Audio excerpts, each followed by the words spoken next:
തമിഴ്നാട്ടിലെ കരൂരിൽ നടൻ വിജയ് ഏർപ്പെടുത്തിയ റാലിയിൽ ആൾക്കൂട്ടത്തിൽ തിക്കിലും തിരക്കിലും പെട്ട് 38 പേർ മരിച്ച സംഭവത്തിൽ ചെന്നൈയിൽ മടങ്ങിയെത്തിയ ശേഷം പ്രതികരിച്ച നടൻ വിജയ്, ഹൃദയം തകർന്നിരിക്കുന്നു, പറഞ്ഞറിയിക്കാൻ കഴിയാത്ത വേദനയെന്നുമായിരുന്നു പ്രതികരണം. ഈ സമയം മറികടക്കാൻ അവർക്ക് ശക്തിയുണ്ടാകട്ടെയെന്നായിരുന്നു കരൂർ ദുരന്തത്തിൽ പ്രധാനമന്ത്രി അനുശോചനം രേഖപ്പെടുത്തിയത്. മുഖ്യമന്ത്രി പിണറായി വിജയൻ മരണങ്ങളിൽ അതീവ ദുഃഖം രേഖപ്പെടുത്തുകയും ആവശ്യമെങ്കിൽ സഹായം വാഗ്ദാനം ചെയ്യുകയും ചെയ്തു. 15,000 പേരെ ഉൾക്കൊള്ളാവുന്ന സ്ഥലത്ത് 50,000 പേരോളം എത്തിയതും തിരക്ക് നിയന്ത്രണാതീതമായതും കാരണമായി. എന്നാൽ വിജയ് നേതൃത്വം കൊടുക്കുന്ന പാർട്ടി തമിഴക വെട്രിക്കഴകം മുന്നറിയിപ്പുകൾ അവഗണിച്ചുവെന്നും ആരോപണമുണ്ട്. 2025 ജൂൺ 4-ന് ബംഗളൂരുവിലെ IPL വിജയാഘോഷങ്ങൾക്കിടയിലുണ്ടായ ദുരന്തം നാടിനുണ്ടാക്കിയ നടുക്കം മാറും മുൻപെയാണ് സമാനമായ രീതിയിൽ മറ്റൊരു ദുരന്തം കൂടി ഉണ്ടായിരിക്കുന്നത്.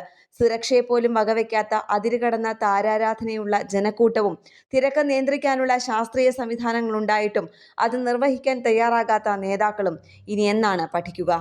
നാഷണൽ ഡെസ്ക്, കേരള പ്രണാമം.